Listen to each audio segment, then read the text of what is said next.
Hey y'all, I wanted to share with you guys today something that I feel like might be going in just a little bit different direction. First of all, I'm out here in my happy place on my porch. You can look at my website, simpleclassiclife.com, and type in happy place, and it'll just pop right up. And then the other funny thing, this you got to see this real quick. All right, so here's my new shirt. Not today. Don't you love that? All right, I'm going to put the link up to the shirt. It's from Jane. So anyway, all right, so I'm just going to sit back and we are going to chat a minute about faith and trust. When I first started, I get a lot of questions about blogging because I think it just intrigues people. They think it's a little more glamorous than it is. It comes naturally for my personality because I'm a sanguine personality and I naturally share with people, and I'm happiest when there's just tons and tons of people around. So when I have I will regularly have gatherings at my house. Just sometimes I'll even just put on my personal Facebook page, I'll say, hey, we're having lunch bunch on Sunday, and we don't do a menu, and people will show up and they just bring food. So that kind of thing is super easy to me, and it brings me immense amounts of joy.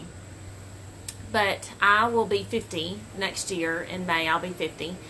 And last year, a friend of mine from up the street said to me, gosh, you should be blogging for money, because people are always calling you going, where do I get this? Or they're always wanting to know, where did you get that shirt? Or where did you get this piece of furniture? And you're telling them all this stuff, and then Trim Healthy Mama stuff, and they're always asking you about Trim Healthy Mama, and you're telling them all this stuff, and are you getting paid for it? And I said, well, no, I'm not. I don't really know how to do that.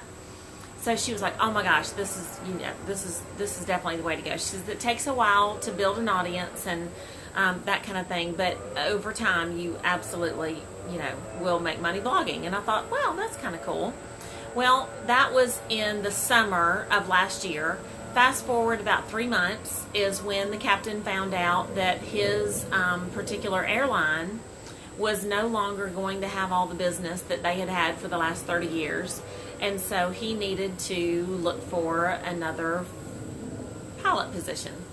So he did get on at another major airline in January of this year. So we knew that it was going to be a very lean year for us. But we also are debt-free. Thank the Lord. He prompted us to get that done a couple of years ago.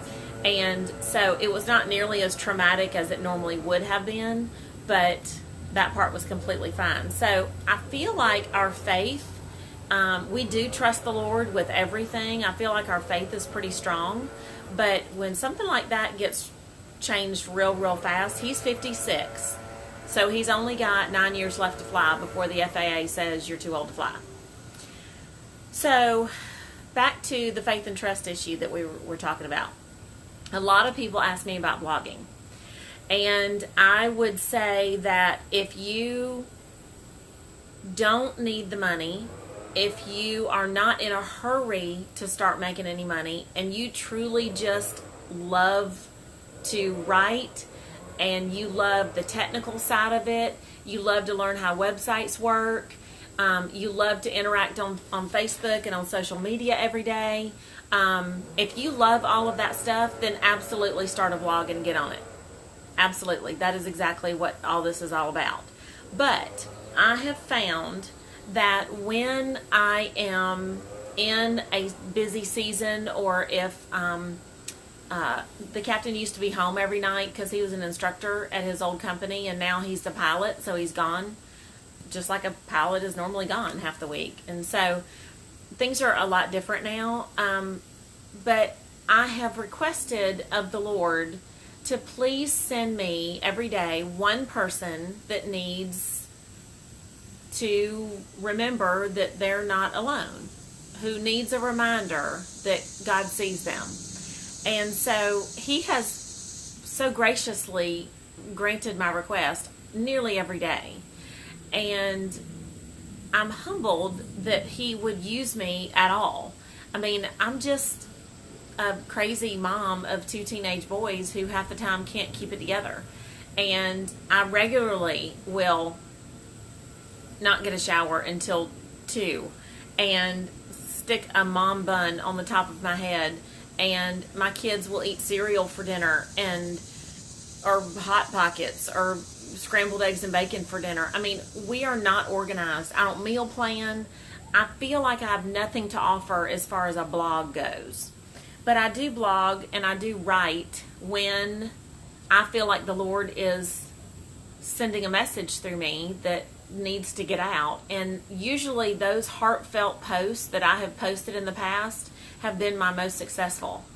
I have earned a little bit of income from my blog, but I'm starting to feel as though it could be the mechanics of having to get it done could be distracting me from what God wants me to do. I'm not 100% certain that God needs me to make a full-time income from my blog, because that would take an enormous amount of time away from my family. But people do it successfully all the time. It just might not be what God wants me to do right now. I'm not saying He won't have me do it later. But we're talking about I would need to engage on Instagram every day. Post on Instagram every day. Keep my stories going every day. Post on Facebook about 5 times a day. 80% somebody else's content, 20% mine. 30 or so pins every day. And make sure that they're 80% somebody else's content, 20% mine.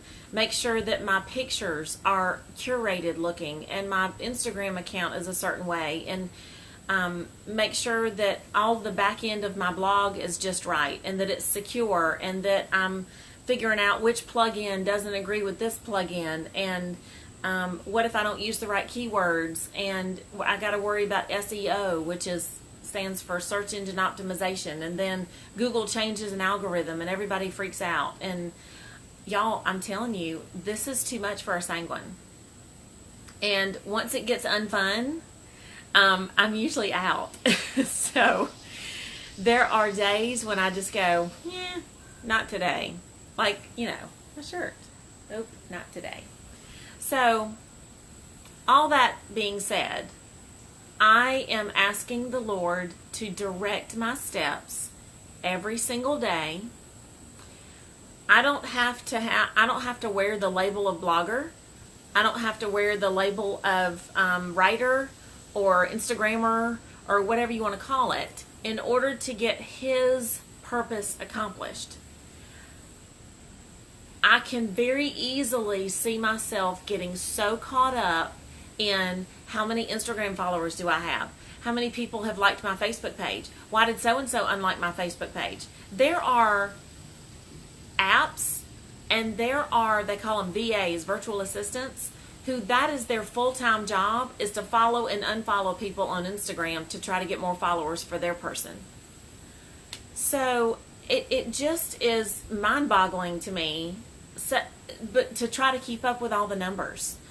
And I'm so encouraged when I get a message from somebody that says, thank you for showing us a picture of your to-do list and you didn't get anything done today. Or thank you for being real and, making all of us realize that we don't have it all together. I don't. I lose my cool more often than I would like. And so, all that to say that my social media accounts will continue. My blog will continue. I've got a couple of blog posts that are all half written that I need to go ahead and finish.